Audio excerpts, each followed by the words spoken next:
تو قرآن میں کیوں نہیں؟ ضروری نہیں ہے کہ اللہ کے تمام فرامین قرآن ہی میں ہو. یہ آپ کو کس نے کہہ دیا؟ قرآن میں کئی ایک ایسی چیزیں ہیں جو اللہ تعالیٰ نے سنت کے ذریعے سکھائی ہیں.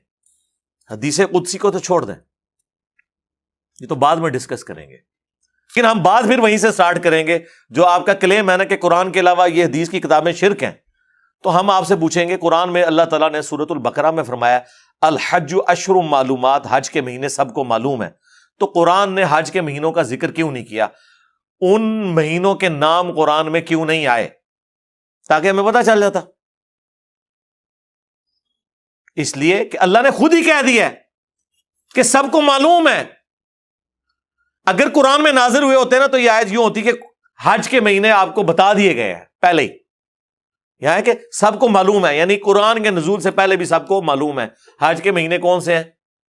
شوال، ذیقعدہ اور ذوالحجہ. کیونکہ رمضان کے بعد لوگ حج کی تیاری شروع کر دیتے تھے، پیدل جو سفر کرنا ہوتا تھا. ویسے تو وہ ایکٹیویٹیز ذوالحجہ میں جا کے ہوتی ہے، لیکن وہ حج کے مہینے سارے ہیں، وہ شمار ہوتے ہیں. تو قرآن نے ہمیں سنت کی طرف دھکیلا.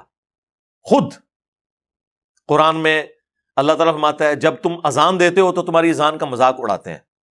اسی طریقے سے سورۃ الجمعہ میں آیا کہ جب جمعے کے لیے اذان دی جائے تو مسجد کی طرف جاؤ. تو اذان کے الفاظ کدھر ہیں؟ قرآن میں کہیں الفاظ آئے ہیں اذان کے؟ سنت میں آئے ہیں. تو اس کا مطلب ہے کہ قرآن تو سنت کو پہلے ہی مانی ہوئی ہے. اسی لیے غامدی صاحب نے جملہ صحیح بولا تھا کہ سنت قرآن پر مقدم ہے. یہ مقدم سے مراد افضلیت والا نہیں، یعنی سنت پہلے تھی، قرآن بعد میں نازل ہوا ہے. مجھے بتائیں، یہ جو حج یا عمرہ کے موقع کے اوپر خصوصاً حج تمتع کے لیے جانور قربان کرنا، یہ سنت ابراہیمی ہے نا؟ ایسا ہی ہے نا؟ حج سنت ابراہیمی ہے نا؟ تو یہ جو حج کی جو سنت ابراہیمی ہے، یہ قرآن کے نازل ہونے کے بعد سے ہے یا قرآن کے نازل ہونے سے پہلے سے ہے؟ پہلے سے. قرآن میں موجود ہے ملت ابیکم ابراہیم هو سماکم المسلمین من قبل وفی ھذا. پیروی کرو اپنے باپ ابراہیم کی ملت کی، جس نے قرآن کے نزول سے پہلے تمہارا نام مسلم رکھا تھا، اور اس کتاب میں بھی اللہ نے تمہارا نام مسلم رکھا. یہ قرآن میں بھی آ گیا کہ ابراہیم جو ہے، ہو سکتا ہے کل نو کوئی کہے کہ جی دسو ایک کتنے لکھے ہے کہ ابراہیم قرآن سے پہلے کے ہیں. یہ بھی قرآن لکھا ہے ملت ابیکم ابراہیم هو سماکم المسلمین من قبل وفی ھذا. اس سے پہلے ابراہیم نے تمہارا نام مسلم رکھا، اور اس کتاب میں بھی اللہ نے نام مسلم رکھا. اچھا، ابراہیم قرآن سے پہلے ہیں تو حج تو پہلے سے چل رہا ہے. اس کا مطلب ہے سنت ابراہیمی قرآن سے مقدم ہے، پہلے سے چل رہی ہے. سنت ابراہیمی جو چل رہی تھی اس کو قرآن نے آ کے انڈورس کیا، جو غلطیاں تھیں وہ ہائی لائٹ کی، نبی الاسلام کے ذریعے شریعت کی خرابیاں دور کی گئیں. سمجھ آ گئی آپ کو بات؟ سمجھ آ رہی ہے نا؟ ہاں. تو یہ قرآن ہی نے ہماری رہنمائی کی ہے سنت کی طرف. تو وہ سوال کیا تھا؟ ہاں، حدیث قدسی. تو لہٰذا اب یہ تو سوال بہت چھوٹا رہ گیا نا. تو جتنی سنتیں ہیں، نماز کا طریقہ، حج کا پورا طریقہ، نماز میں پڑھے جانے والے اذکار، یہ سب کی سب چیزیں سنت سے ٹرانسفر ہوئی ہیں. اسی میں اگر ایک حدیث قدسی بھی ٹرانسفر ہو گئی تو کوئی فرق پڑتا ہی نہیں. قرآن میں ہے کہ ہم نے تمہیں مکے میں حکم دیا تھا کفو ایدیکم، سورہ النساء میں، کہ اپنے ہاتھوں کو بندہ رکھنا ہے. جہاد کی اجازت مدینے میں ملے گی، لیکن پورے قرآن میں کہیں آیت موجود نہیں کفو ایدیکم. اگر یہ لکھا ہوا ہے قرآن میں کہ ہم نے مکے میں حکم دیا تھا کہ تم نے ہاتھوں کو بندہ رکھنا ہے، تو کسی مکی صورت میں یہ آیت ہونی چاہیے تھی. نہیں ہے، سنت کے ذریعے حکم دیا گیا تھا. تو اسی طریقے سے نبی علیہ السلام نے بھی کچھ اللہ تعالیٰ کے فرامین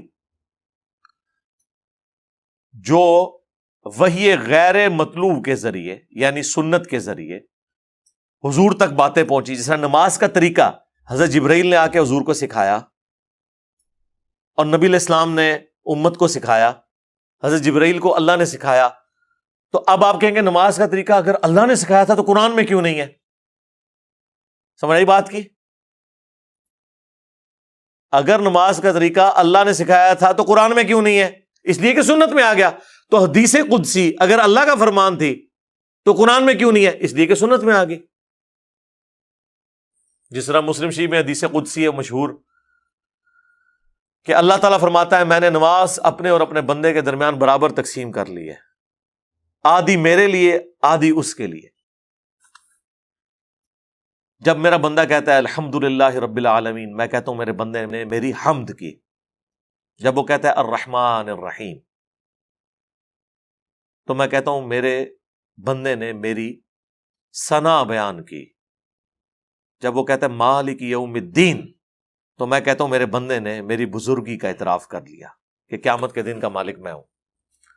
اور جب وہ کہتا ہے ایاک نعبد و ایاک نستعین، تو یہ میرے اور میرے بندے کے درمیان کامن بانڈ ہے، یہ کامن بانڈ ہے، ایاک نعبد و ایاک نستعین، عبادت تیری کریں گے، دعا تجھ سے مانگیں گے۔ اور جب وہ کہتا ہے اہدنا الصراط المستقیم صراط الذین انعمت علیہم غیر المغضوب علیہم ولا الضالین آمین، تو میرے بندے نے جو مجھ سے مانگا میں نے اسے عطا کر دیا۔ تو یہ حدیث قدسی ہے کہ میں نے نماز اپنے اور اپنے آدھی تقسیم، یعنی آدھی اس طرح ہے کہ 3 آیتیں اس طرف ہیں، 3 آیتیں اس طرف ہیں۔ پہلی 3 آیات جو ہیں الحمدللہ رب العالمین الرحمن الرحیم مالک یوم الدین، یہ اللہ کی تعریف ہے، اور آخری 3 آیات اللہ سے دعا ہے جو بندے کے لیے ہیں کہ بندہ اللہ سے مانگتا ہے۔ ایاک نعبد و ایاک نستعین تو کامن ہو گیا نا، اہدنا الصراط المستقیم صراط الذین انعمت علیہم غیر المغضوب علیہم ولا الضالین آمین، اور ایاک نعبد و ایاک نستعین یہ میرے اور میرے بندے کے درمیان کامن ہے، اور یہ کامن بھی ایسا کامن ہے کہ اس آیت کا بھی سینٹر ہو جاتا ہے۔ ایاک نعبد یہ اللہ کی عبادت ہوگی، اور وَإِيَّاكَ نَسْتَعِينُ یہ بندے کا مانگنا ہو گیا اللہ سے۔ تو سورہ فاتحہ ایگزیکٹ 2 ٹکڑے ہو جاتی ہے، إِيَّاكَ نَعْبُدُ وَإِيَّاكَ نَسْتَعِينُ۔ وَإِيَّاكَ نَسْتَعِينُ میں جو واو ہے نا، یہ ہے سینٹر سورہ فاتحہ کا۔ آدھی اس طرف اللہ کی ساری تعریف ہے، اس کی عبادت اور اس کے چرچے، اور آدھی اس طرف اس سے دعائیں ہیں۔ تو یہ حدیث قدسی ہے۔ بخاری مسلم میں کئی ایک احادیث قدسیہ موجود ہیں، جس طرح وہ مشہور حدیث بخاری مسلم کی کہ میں اپنے بندے کے گمان کے قریب ہوں جو میرے بارے میں گمان کرتا ہے۔ اگر میرے طرف وہ ایک بالشت آتا ہے میں 1 ہاتھ آتا ہوں، اگر وہ 1 ہاتھ آتا ہے میں 10 ہاتھ آتا ہوں، اگر وہ چل کے آتا ہے میں دوڑ کے آتا ہوں۔ تو یہ میں کے ساتھ جتنے الفاظ ہیں نا، یہ سارے کے سارے حدیث قدسی ہیں۔ حدیث قدسی اس حدیث کو کہتے ہیں کہ جو فرمان اللہ کا ہوتا ہے لیکن زبان نبی علیہ السلام کی ہوتی ہے۔